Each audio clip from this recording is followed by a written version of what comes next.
All right. Hello everyone, welcome to my channel investor HD. तो guys, हम आज एक ऐसे इंस्ट्रूमेंट के बारे में बात करने वाले हैं जो कि अगर हम बात करें लॉन्ग टर्म इन्वेस्टमेंट की, वो हमारा 100% तक सेफ है। 100% इंस्ट्रूमेंट वो सेफ है। 100% नहीं बोल के 99.9% बोल सकते हैं हम कि वो सेफ ही है, क्योंकि हम आज कोई शेयर में इन्वेस्ट नहीं करेंगे और हम कोई इंडेक्स में इन्वेस्ट नहीं करेंगे। तो फिर ऐसी क्या चीज़ है जिसमें हम इन्वेस्ट करेंगे? तो गाइज, हम आज एक ऐसे इंस्ट्रूमेंट में इन्वेस्ट करने वाले हैं जिसका नाम है ईटीएफ। ईटीएफ क्या होता है हमारा? ये होता है हमारा exchange traded fund. Exchange traded fund है हमारा ये क्या करता है? ये हमारा पूरा एक सेक्टर को रिप्रेजेंट करता है। सेक्टर को रिप्रेजेंट करता है ये हमारे पूरे एक सेक्टर को। ठीक है। तो इसमें आज हम बात करेंगे ये हमारा सबसे सेफेस्ट इंस्ट्रूमेंट है रिलेटेड टू इक्विटी। इक्विटी से रिलेटेड होता है क्योंकि जितने भी हमारे शेयर्स हैं, ये सपोज करो हमारे शेयर है मारुति है, बजाज ऑटो है, टाटा मोटर्स है, बालकृष्ण इंडस्ट्रीज है। ये सारे हमारे शेयर्स ऐसे हैं जो हमारे रिप्रेजेंट करते हैं एक ऑटो सेक्टर। तो हम कोई एक शेयर में पैसा नहीं लगाएंगे, कोई इंडेक्स में पैसा नहीं लगाएंगे। हम आज जो अपना पैसा इन्वेस्ट करने वाले हैं वो ऐसी जगह इन्वेस्ट करने वाले हैं जो पूरे सेक्टर को रिप्रेजेंट करता हो। सपोज करो अगर कोई बंदा बजाज ऑटो में किसी ने अगर बजाज ऑटो में अपना 100% कैपिटल डिप्लॉय कर दिया होता और ये मानते हैं कि ऑटो सेक्टर तो बहुत अच्छा चला, लेकिन बजाज ऑटो नहीं चला, टाटा मोटर्स चल गया, बालकृष्ण इंडस्ट्रीज चल गया, मारुति भी चल गया, लेकिन बजाज ऑटो नहीं चला। अब बजाज ऑटो नहीं चला तो उसकी इन्वेस्टमेंट तो इन्वेस्ट करना बेकार हो गई। लेकिन अगर वो बजाज ऑटो में इन्वेस्ट ना करके ऑटो सेक्टर के ईटीएफ में इन्वेस्ट करता, जिसको हम बोलते हैं ऑटो बीज, अगर वो इसमें इन्वेस्ट करता तो फिर उसका 100% रिटर्न कंफर्म था, क्योंकि हमारा जो ईटीएफ है वो तभी बढ़ेगा जब हमारा पूरा वो सेक्टर बढ़ेगा। अगर कोई सपोज कर लो कोई एक शेयर पर्टिकुलर एक ऐसा शेयर है जो कि परफॉर्म नहीं कर रहा, या जो रेगुलर आउट कम परफॉर्म कर रहा है, तो ईटीएफ उसमें से ऐसा करता है कि उस पर्टिकुलर एक कंपनी को बाहर करके अपना जो दूसरा कंपनी उसके बाद खड़ी है उसको अपने अंदर ले लेता है। जैसे कि अगर हम बात करें निफ्टी फिफ्टी की, तो निफ्टी फिफ्टी में भी ऐसा ही होता है। जो कंपनी अच्छा परफॉर्म नहीं करती उसको बाहर कर दिया जाता है, जो नेक्स्ट कंपनी उसके पीछे खड़ी है अच्छा परफॉर्म कर रही है उसको निफ्टी फिफ्टी के अंदर ले लिया जाता है। और दूसरी चीज़ आती है, ये हमारा रिप्रेजेंट करता है पूरे सेक्टर को। ये कभी जीरो नहीं हो सकता। सिर्फ ये जीरो जब ही होगा जब वो पूरा सेक्टर बिल्कुल खराब हो जाएगा, वो सेक्टर परफॉर्म करना बंद कर दिया और वो वैसे ही जीरो हो गया, तो ये हमारा सेक्टर, ये जो हमारा ईटीएफ है पूरा जीरो हो जाएगा। नेक्स्ट हमारा best for long term wealth. ये पूरे वेल्थ के, अगर हम लॉन्ग टर्म में अपनी वेल्थ के बारे में बोलते हैं, तो ये हमारा सबसे अच्छा इन्वेस्टमेंट।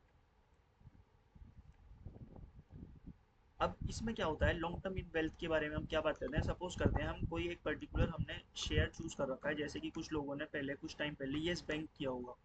अब येस बैंक में क्या है, वो अपना धीरे धीरे इन्वेस्ट करते रहे, एवरेजिंग करते रहे, इन्वेस्ट करते रहे, एवरेजिंग करते रहे। अब येस बैंक में लेकिन एक पॉइंट ऐसा आया जहाँ से ये पूरा येस बैंक बिल्कुल नीचे के लेवल्स पर आ गया।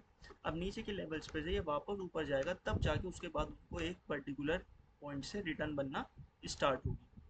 अब क्या है, लेकिन ये नहीं यहीं पे कंसोलिडेट कर रहा है, कंसोलिडेट कर रहा है, तो उनका जितना भी इन्वेस्टमेंट हुआ हुआ है वो उनका जीरो हुआ हुआ है। अब हम बात करते हैं एस आई पी की। अब ये हमारा best for S I P and compound. अब इसमें क्या है, ये हमारा एस आई पी के लिए, जैसे कि कुछ लोग होते हैं वो बोलते हैं कि हम छोटा छोटा अमाउंट इन्वेस्ट करेंगे, बार बार छोटा छोटा अमाउंट इन्वेस्ट करते रहेंगे।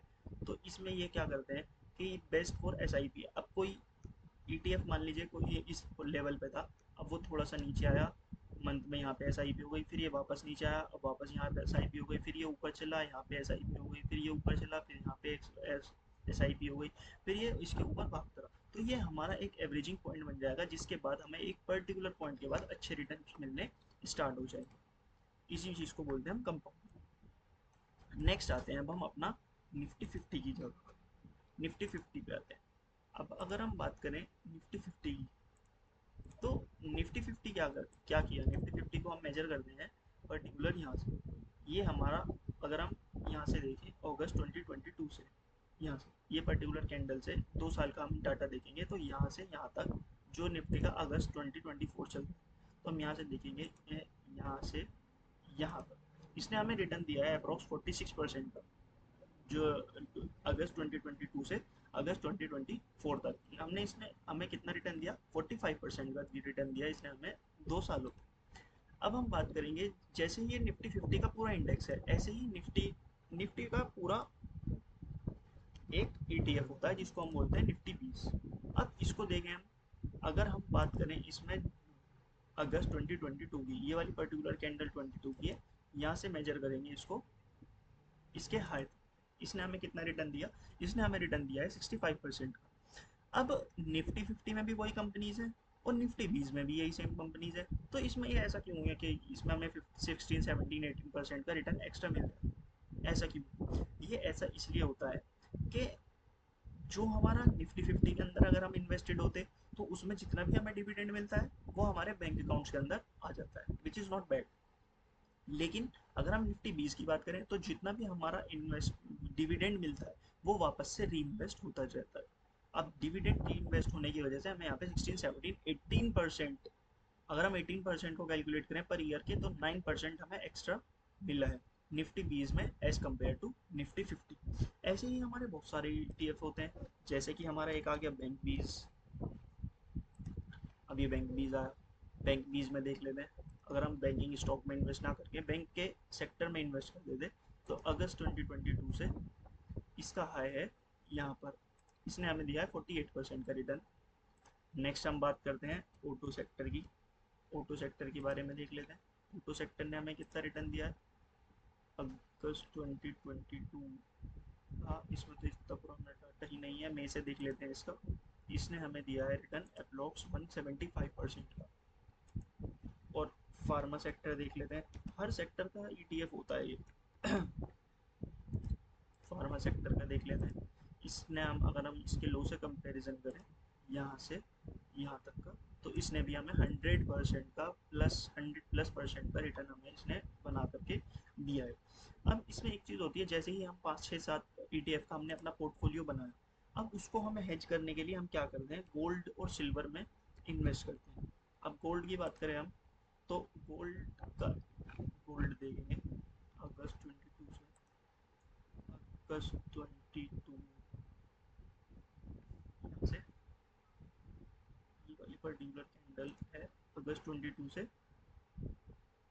यहाँ तक की 54% का रिटर्न दिया। ऑल्दो अगर हम देखें तो इसका रिटर्न परसेंटेज थोड़ा कम है, लेकिन ज़्यादा कम नहीं है, 20 30 25 26% है, तो इतना भी कम नहीं है। लेकिन ये क्या है, जैसे ही हमारे मार्केट नीचे जाएंगे तो गोल्ड और सिल्वर का प्राइस ऊपर जाएगा। ये गोल्ड हो गया हमारा, ऐसे ही हम देखेंगे सिल्वर का भी सेम ऐसा ही। अब बात करते हैं गाइस, अगर हमें बैठे बैठे यहाँ पर बैठे बैठे बाहर की कंपनी में इन्वेस्ट करना हो, जैसे कि ओप्पो, वीवो, ये वाले सब सैमसंग वगैरह जितने भी ये हमारे हैं, तो उसके लिए हमारे पास क्या चीज़ आती है, MAHK टैग। ये हमारा एक ऐसा ETF है जो हमारा चाइना से रिलेटेड है, चाइना से related in the sense Oppo, Vivo और बाकी भी जितनी भी चाइनीज़ कंपनी है वो यहाँ पर इसमें इसके MAH के टैग में इन्वेस्ट करके हम उसमें पार्टिसिपेट कर सकते हैं। दूसरा आता है भाई, कुछ लोग बोलते हैं कि मुझे तो एप्पल में, फेसबुक में या गूगल में यहाँ पे इन्वेस्ट करना है, फेसबुक, एप्पल, नेटफ्लिक्स, गूगल, हमें यहाँ इन्वेस्ट करना है। तो ये क्या होता है, ये हमारा एक दूसरा ETF है जिसको हम बोलते हैं मेफेंग, ये हमारा एप्पल वाला हो गया। अब बात करते हैं गाइस एक सिंपल से लॉजिक के बारे में, अगर हम बात करेंगे, सपोज करो किसी ने ये हमारा MAH के टैग का पूरा ETF का इंडेक्स, अब देखेंगे हम यहाँ पे, अगर किसी ने सपोज करो इस हाई पे इन्वेस्ट किया होता और उसका यहाँ आ जाता, कितना हुआ 56%। इसका मतलब अगर उसने यहाँ पे टॉप पे 1 लाख रुपए इन्वेस्ट किए हैं तो यहाँ तक आने आने तक उसके लगभग 54,000 रेड, 1 लाख के 54,000 रेड। लेकिन अगर किसी ने यहाँ पे बेस बना करके इन्वेस्ट किया, यहाँ पे अगर किसी की एवरेजिंग आ गई और यहाँ से हम ही चले पूरा हाई तक, तो ये कितना हो गया 124%। तो गाइस ऐसे ही होता है जब हमारा कोई चीज़ हम टॉप पे इन्वेस्ट करते हैं और वो हमारी नीचे आती है, तो उसमें क्या रहता है कि जो हमारी टॉप पे है चीज़ वो नीचे आ गई, अब उसमें क्या है कि हमारा जो भी इन्वेस्टमेंट है वो कम हुआ है। लेकिन अगर हम कभी भी नीचे की तरफ पैसा लगाते हैं, नीचे की तरफ पैसे लगाते हैं, तो वो हमारा वहीं से रिटर्न देना स्टार्ट कर देता है। तो देखो अगर हमने यहाँ से यहाँ किया तो आया 54%, लेकिन अगर हम यहाँ से यहाँ कर रहे हैं तो 124%। ऐसी मैजिक है। और इसी की तरह अब अगर हम बात करें स्टॉक्स की, अगर हम बात करें स्टॉक्स की, तो स्टॉक्स हमें नहीं पता कि कल कितना ये गिर सकता है। ये कल अगर आपने इसमें 1 लाख रुपए लगाए, ये 3 दिन में आधा भी हो सकता है, लेकिन ईटीएफ में ऐसा नहीं होता। अब दूसरी चीज़, एक चीज़ आती है एवरेजिंग। एवरेजिंग एवरेजिंग क्या होती है भाई? कोई स्टॉक है, 300 रुपये का है, वो 280 आया, मैंने फिर खरीद लिया। अब 260 आया, मैंने फिर खरीद लिया। फिर वो 240 आया, मैंने फिर खरीद लिया। तो मेरा जो 300 का एवरेज है वो कहीं 230, 250, 260 के आसपास आ गया। लेकिन मुझे ये नहीं पता कि ये वापस स्टॉक 250, 260 जाएगा, या ये वहाँ वहाँ से फिर वापस से लो लगाएगा। तो ये वाली चीज़ होती है। तो लेकिन अगर हम बात करें ईटीएफ की, तो हमने यहाँ पे पैसा लगाया, फिर ये वापस नीचे आ गया, हमने इस वाले बॉटम पे पैसा लगा दिया, फिर ये वापस से नीचे आ गया, हमने ये वाले बॉटम पे पैसा लगा दिया, तो हमारी एवरेजिंग यहाँ कहीं आ जाएगी। तो जैसे ही एवरेजिंग यहाँ आएगी तो इसके बाद हमें रिटर्न मिलने स्टार्ट हो जाएगी। तो ये हमारा एम के टैग था। अब हम बात करते हैं दूसरे की, जो कि हमारा है मेफेन। मेफेन ये हमारा फेसबुक, एप्पल, गूगल है। इसका रिटर्न देखो, इसने हमें कितना रिटर्न दिया है। अगर हम इसका लो से मार्क करेंगे और यहाँ तक का, इसने हमें लगभग लगभग 200% प्लस का रिटर्न दिया है। अब किसी ने सपोज करो यहाँ पे पैसा लगाया, कहाँ पे, सपोज करो किसी ने इस लेवल पे पैसा लगा दिया 68 के प्राइस के अराउंड। अब लेकिन वो क्या हुआ, वो वापस यहाँ तक आ गया नीचे तक, तो उसका कितना रिटर्न खराब हुआ, उसको लगभग 50% उसका रिटर्न चला गया। ये मतलब अगर उसने 1 लाख रुपए लगाए तो यहाँ पे उसके 50,000 कम हो गए, तो केवल उसके 50,000 रह गए। लेकिन अगर कोई होता, वो यहाँ पे उसे पता है कि ईटीएफ आज नहीं तो कल ऊपर ही जाना है, तो वो क्या करता, यहाँ पे इन्वेस्ट किया, लेकिन मार्केट नीचे आई, उसके पास फिर एवरेजिंग के पैसे उसने फिर यहाँ इन्वेस्ट कर दिया, फिर देखा उसने नीचे आई, फिर उसने दोबारा इन्वेस्ट कर दिया, फिर उसने देखा फिर नीचे आई, फिर उसने दोबारा इन्वेस्ट कर दिया। तो जब जैसे ही मार्केट यहाँ आई होगी तो उसका रिटर्न बनना स्टार्ट हो गया होगा। तो अब ये यहाँ से यहाँ गई, यहाँ से यहाँ गई, तो कैसा अच्छा रिटर्न बन रहा है उसका। लेकिन अब हम दूसरी तरफ बात करें कि अगर किसी ने यहाँ से बनाई, तो यहाँ से यहाँ तक तो उसका 50% का ड्रॉ डाउन है, तो उसके 50,000 रह गए। लेकिन मार्केट वापस से मार्केट इस लो से वापस से ऊपर तक आई, तो ये कितना रिटर्न है? 100% प्लस का रिटर्न है, वापस से केवल यहाँ तक आने में। तो ये क्या चीज़ होती है, इसमें यह है कि अगर हमने यहाँ से लगाया लेकिन हम बॉटम पकड़ते रहे, तो हमारा यहाँ पे 36 था, 30 से 70 हुआ, तो इसका मतलब यहाँ से हमारा डबल हो गया। लेकिन ऊपर वाला अगर कोई यहाँ पर इन्वेस्ट करके एवरेजिंग ना करता और वो यहीं बैठा रहता इसी के इंतज़ार में कि मार्केट वापस आएगी, तो उसका इतने सालों में कोई रिटर्न नहीं बना होता, कि केवल जितना उसने 1 लाख रुपए लगाया उसका इतने सालों तक 1 लाख रुपए ही रहता, यहाँ से इसके बाद बढ़ना स्टार्ट करता हो। लेकिन दूसरे बंदे ने क्या करा, वो उसने यहाँ भी इन्वेस्ट किया, यहाँ भी इन्वेस्ट करा, वो बॉटम लेवल्स पे अपना एक्यूमुलेट करता रहा, और जैसे ही वो यहाँ से चलना स्टार्ट हुआ उसने उसे रिटर्न अच्छा देना स्टार्ट कर दिया। तो गाइज ये होता है ईटीएफ का फंडा। ईटीएफ को हमेशा इंडेक्स के साथ ऊपर ही जाना है, और सिंपल डिसेंट रिटर्न्स के साथ ये हमें देगा। Okay, thank you so much guys. अगर इन्फॉर्मेशन अच्छी लगी हो तो आप हमारी वीडियो को लाइक कर सकते हैं, चैनल को सब्सक्राइब कर सकते हैं। Thank you so much.